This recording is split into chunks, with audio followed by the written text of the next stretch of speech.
Hello, everybody. Welcome to Flicker Effect here at San Diego Comic-Con 2018. It is Saturday, and we've got basically 2 days of stuff to talk about, mostly Hall H. Michelle and I have spent the last 2 days, day and a half, I guess, in Hall H. And let's start with today. It's middle of the day, Saturday, and that means we spent the morning seeing the Warner Brothers panel. It was your first Warner Brothers panel. It was our first Warner Brothers panel. And Warner Brothers delivered. That was amazing. Yeah, they usually tend to bring it a little extra. Yeah! In Hall H. It's something they've been doing, I think, for a few years now. And I was kind of curious to see how you were going to react to it. That was an event. Like, I can't even begin to describe. It just... I was blown away. Like, the moments the lights went down, and then curtains started opening up, and then the music started up, and it just so awesome. They gave us cool little wristbands. Hey. Yeah, we got our wristbands from Fantastic Beasts. Yeah, Crimes of Grindelwald. And it wasn't just for Crimes of Grindelwald. No, it was used throughout. It was used throughout the entire presentation. It's got the little Deathly Hallows logo on it. It does. It's got Deathly Hallows, but it lights up, and it did it on and off with different sequences for all the presentations. And so it was a nice touch. Good job, Warner Brothers. So, okay, real quick. Everything we saw today during Warner Brothers, like we just mentioned, Fantastic Beasts, Crimes of Grindelwald. Yes. We saw, what was next after that? Lego was after that. Lego movie, the second part. We saw Godzilla, King of the Monsters, right? King of Monsters. Yeah. And... yeah, what else did we see? Basically, the DC Universe. And then the DC Universe showed up, and Wonder Woman came, and I'm not going to lie to you, we saw footage. We saw some footage. Not much, though. Not much. They've only been shooting for 2 weeks. They've been shooting for like 3 weeks, and they've got like 20 weeks left. Yeah. So, we saw very little, but it was cool. It was super cool. We saw, obviously, Shazam, Aquaman. That was basically the day. So, real quick, what would you, if you had to talk about something, what are your highlights from today? Basically the entire panel. But come on, you have to pick something. I honestly can't. I'm going to tell you guys, like, seriously, Crimes of Grindelwald, they came out and they brought it. Like, they did this whole opening sequence with Newt opening his suitcase, and basically we were inside of his suitcase. Awesome. Yeah, we were. It was really cool. The whole wristband thing started to come into action. And the wristband started going crazy. And then they brought out Grindelwald. Yeah, they actually brought out Johnny Depp as Grindelwald. He wasn't there on the panel, but then, sure enough, he walks out in costume in Loki formation, kind of like they did at Marvel panel a few years ago. It was cool. Yeah, it was cool. Lego was really awesome. Godzilla surprised me, I'll be honest with you. That film, I've not been a Godzilla person, and that film, like, that, I'm impressed. I'm impressed with that. Yeah, I think for the people who didn't like the first movie and most of their complaints about the lack of like fighting and monsters in it, I think it seems like the problems have been heard, and that's not going to be a problem in this movie. Let me tell you, that has been put to bed. Right. There will be battles. Right.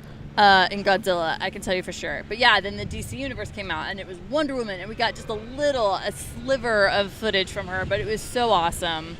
Yeah, just a little bit. And then after that was Shazam. And while I know very little about Shazam, I'm very on board with this film because one of my favorite people in the entire universe is the star of the film. Yeah, you're a bit of a Zachary Levi fan. Maybe. To say the least. So yeah, I kind of lost it. But that was a good panel. It was entertaining and fun. And then afterwards was Aquaman. And dude, let me tell you, like, it brought it. Like, him walking out, oh gosh, it was so good, you guys. I wish you could understand the excitement that was happening in that room at that moment. Like, Jason Momoa is just, he's so charismatic, and he just brings it. So yeah, those are my highlights. Basically the entire panel. The entire thing. Well, thing. Since she won't pick anything, I will just say that everything did look great. I don't think I saw a bad thing during the panel, but Probably the only thing that I was kind of working the press area and using my camera the entire time. You were working it. The one thing I put my camera down and clapped for was the Shazam footage. The Shazam trailer very much impressed me. It looked fantastic. Yeah, I thought it looked great. Really? So if I had to pick one thing that I was most impressed with and excited to see was Shazam. Shazam looks like a ton of fun. It looks like just it like just a lot of looks like fun. a fun film, and I think it's nice because with the DC universe and Warner Brothers, everything has been very serious, even in Justice League. Very dark. This is just going to be super fun, and I think it's going to bring a nice levity to the entire DC portion of what they have going on over at Warner Brothers. Yeah. I'm down with it. I think we all could use a little bit of it in our life. And we'll get that after Aquaman, because Aquaman is going to be Christmas. Yeah, November. It's Thanksgiving. That's right. I think it is November. Yeah. So. Yeah, that's coming up soon. Shazam's a little farther off, like April 2019. Yeah, I was excited. We got two things for Aquaman, not just one. Yeah, like basically 2 trailers. One that's released to the public now. You can watch that now, and the one that it was apparently only for us in Hall H. Which it was a trailer, but more of like almost like a sizzle reel. Kind of like a lot of longer scenes in that one. Yeah, You got really a lot more look at Mantis and the piece that was just for Hall H. Yeah. And he looks impressive. Aquaman looks good. He looks very impressive. I'm not gonna lie, I still kind of fall into I'm still somewhat skeptical of the movie until I see it. Yeah. And I'm also saying, like, I haven't even had a chance to sit down and rewatch the one trailer since we walked out of the hall. Yeah, we basically have seen nothing else. I'm kind of curious to do that and see if I feel a little differently by the time we probably record like a podcast and talk about it. But Aquaman looks good, but I don't know. Aquaman looks good. It looks solid. I am excited to see it. But yeah, I think I'm still a little skeptical. And I think a lot of it is just because I feel like this film is going to rely so heavily on CGI. Which just the look of Atlantis underwater, and it just... I get it. It's just there's really just no other way to do this film, and so I think that's where my insecurities with it lie. But overall, though, I think it's gonna be a lot of fun. But yeah, again, Godzilla surprised me. I think that was my big surprise. I'll be honest with you. My biggest whoa, was Godzilla for me, because I'm not a Godzilla person really. I mean, I know about Godzilla. I've seen the films, but it doesn't do much for me. But it looked good. That was impressive. I was very impressed. No, it looked good. So yesterday we were there all day. We saw a lot of stuff, and we'll just kind of really quickly kind of skim through some of that stuff. For instance, we the end of the day actually ended with Sony showing us Into the Spider-Verse and also Venom. Yeah. I don't think there's much more to say about Into the Spider-Verse other than what we've already seen. It basically looks the same. There was some extra stuff at the end of the footage that you weren't a big fan of, but I mean, it was just so little. It was so quick, but you basically got more of the gist of the film, I think, with the footage they brought. It was more... I mean, that film, the animation is the star of Into the Spider-Verse. Oh, yeah, the animation's incredible. Period. It's absolutely... It's a spider film. It's going to be great. It is about the animation. You can tell that right from the get-go. And so, yeah, even with that little bit at the end of that clip that we saw that I wasn't a big fan of, I'm still going to watch that film. I think the animation is just going to stand on its own for that one. I thought Venom looked solid.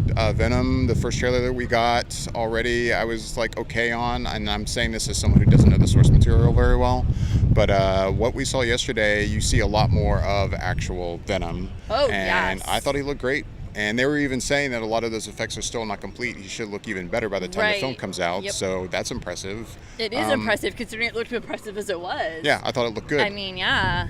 Bumblebee, they started that trailer or the trailer panel in an interesting way with what's his name, Stan Bush. Stan Bush. So yeah, that was an interesting playing the touch to start the panel off, which was really awesome.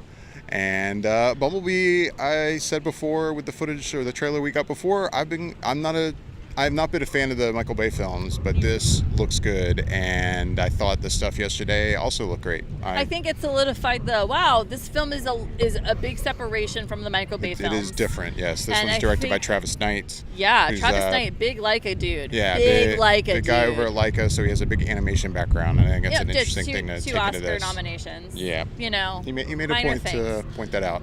I would too. I would too. So yeah, Bumblebee looked great. Universal brought Glass, the first trailer, which you can also watch online. It's available now. Can I just say that you were bummed that James McAvoy wasn't there?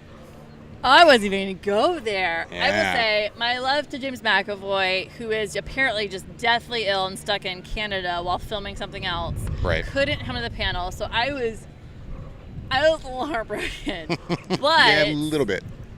But I still love everybody else that's in that film. And from what we saw from that trailer, San Diego, everybody. Yeah. It's the pirate ship, I think. It's over in the harbor. Oh, okay. So from what we saw from that trailer, my mind was just exploding. I can't. The words, I don't know. You guys gotta check out the trailer for Glass. That film is gonna be amazing. It's gonna be a monster, and that was the highlight for me yesterday. Was Glass. For sure, hands down. Yeah, Glass looked incredible. And Universal also brought Halloween. They did. Which they showed a kind of a longer scene that we've seen, I think, a little bit of in that first trailer of him walking around on Halloween night. Kids are out trick-or-treating. But we saw like an extended version of that. And that was impressive. It was disturbing, but I thought it was really deeply well disturbing. done. The rest of it was Extremely well similar done, to the trailer we've already got, with a lot of the footage of Jamie Lee Curtis. Got a little more Jamie Lee love. Yeah, and I think it looks good. Overall, I'm impressed with what we've seen. Some skepticism, a little bit, but we could talk about that more in the show. I think a lot comes from Blumhouse. I think that's why this film has this much edgier look to it. Yeah. I think it's really giving it some serious life. But I gotta tell you, man, Jamie Lee, that woman, God love her. Oh, that is feminist goals at its core, my friends. That woman is spectacular. I love her. She stole everybody's hearts in the entire hall. No, Jamie Lee. She was great in the panel and in Hall H. Before that, AMC brought Fear the Walking Dead and The Walking Dead. Yes. I'm not probably the best person to speak to those that well, since I'm not currently watching those shows. I've seen The Walking Dead before, but I haven't been watching it for a few seasons. I've never seen Fear the Walking Dead. But it's one of those things where when you're at Comic-Con and you sit through panels that maybe you weren't even there for because you're sitting through it because you're waiting on something else, and then you end up seeing footage for stuff. And I mean, I've watched Walking Dead before, but I'm watching this going, oh man, maybe I should go back to it. Like, this looks good. Yeah. And same with Fear the Walking Dead. I'm like, oh, I've never seen this, and there's not as many seasons of this, huh? Maybe I could go and watch that one. Right. Start binging things. So, yeah, that stuff looked great. Yeah, I gotta say, I never really watched Fear the Walking Dead, but I've watched Walking Dead literally up until this last season, where I feel like it kind of But what makes me comfortable and happy is there's a person that came out on stage first before everybody else for Walking Dead, and that was Angela Kang. And she's been with Walking Dead since the beginning. And she used to do writing, and she used to do a lot of the producing for the show. And a lot of things she produced are some of my favorite episodes from that show. Right. And she is now a showrunner.